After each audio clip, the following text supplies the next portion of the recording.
Erev Shabbat Shalom Rabotai. We are continuing with our Mishna Yomi, Masechet Yevamot. We are up to Perek Daled Mishnah Yud Aleph.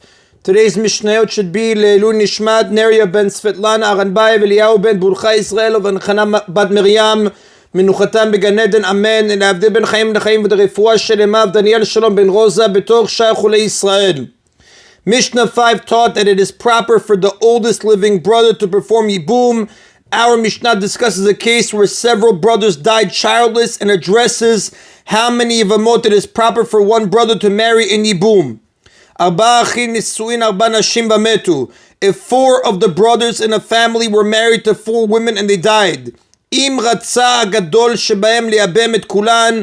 the oldest of the living brothers wishes to perform Yibum with all 4 widows, he has the right to do so. Now, actually, he may marry even more than 4 widows if he can support them. However, the Mishnah means to advise not to perform Yibum with more than 4 widows, so that marital relations, which in the case of a Torah scholar typically takes place once a week, will take place with each wife at least once a month.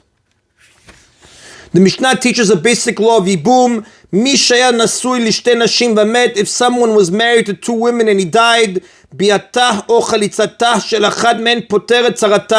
the cohabitation or chalitza of one of the widows with the Yavam exempts her kohai from Yibum chalitza, and she is free to remarry without receiving these herself. Now, this is derived from the declaration said by a woman performing chalitza in Sefer Dvarim, chapter 25, verse 9. So shall be done to the man who will not build the house of his brother. The word house, which is in the singular, implies that the living brother is meant to build just one house of his brother, meaning to perform Yibum with one of his widows, but not more.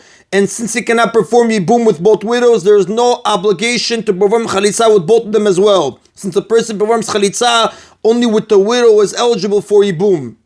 A rule about a rule about which kohaif should be the one to perform Chalitza. If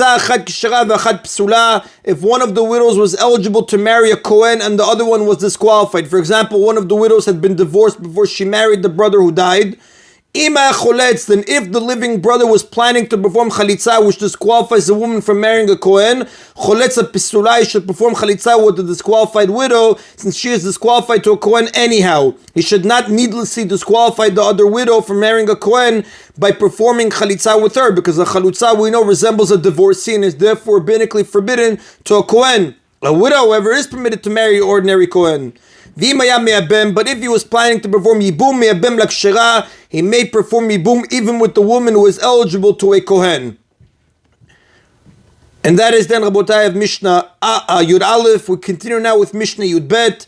Once a man performs chalitza with his Yevamah, he is forever forbidden to marry her. The Torah describes the man performing the chalitza as one who will not build the house of his brother. This indicates that once he performs chalitza, he may no longer build his brother's house by marrying the widow. This prohibition, however, is not punishable by karet. She is no longer forbidden as a brother's wife because that prohibition ceased to apply when she became permitted to him for Yibum. Rather, this is a new biblical prohibition that takes effect as a result of chalitza, and it is punishable only by malkut, as the Gemara explains on page 10b in Masechet Yevamot.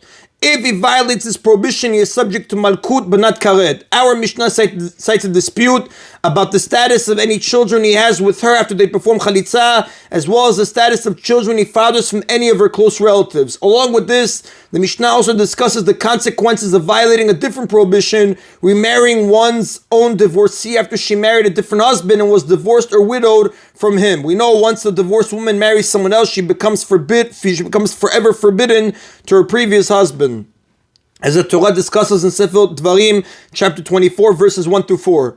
Someone who takes back his divorced wife after she married a different husband and was divorced or widowed from him, or someone who marries his chalutza, or someone who marries a close relative of his chalutza. Now, the author of this part of the Mishnah is Rabbi Akiva.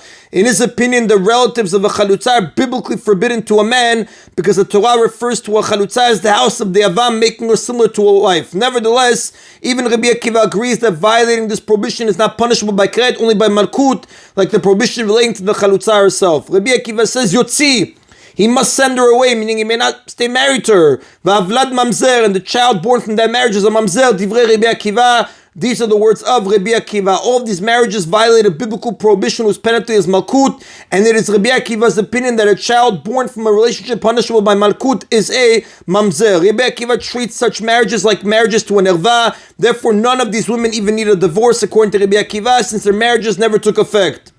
But the sages say, En avlad mamzer.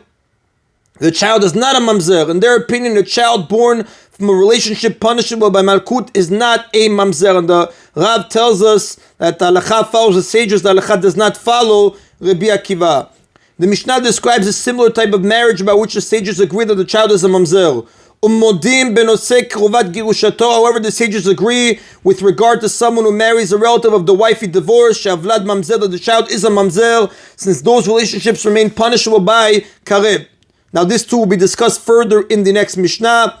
A wife's relatives do not become permitted as a result of her divorce. Now the sages also dispute Rabbi Akiva in regard to another point. According to the sages, the relative of a chalutza prohibition is not a biblical prohibition at all, only rabbinic. And this is the view that was stated in Mishnah 8 and followed in the earlier chapters. And that is done about today's Mishna Yomi. Everybody should have an Erev Shabbat Shalom. Baruch Adonai Leolam. Amen v'amen.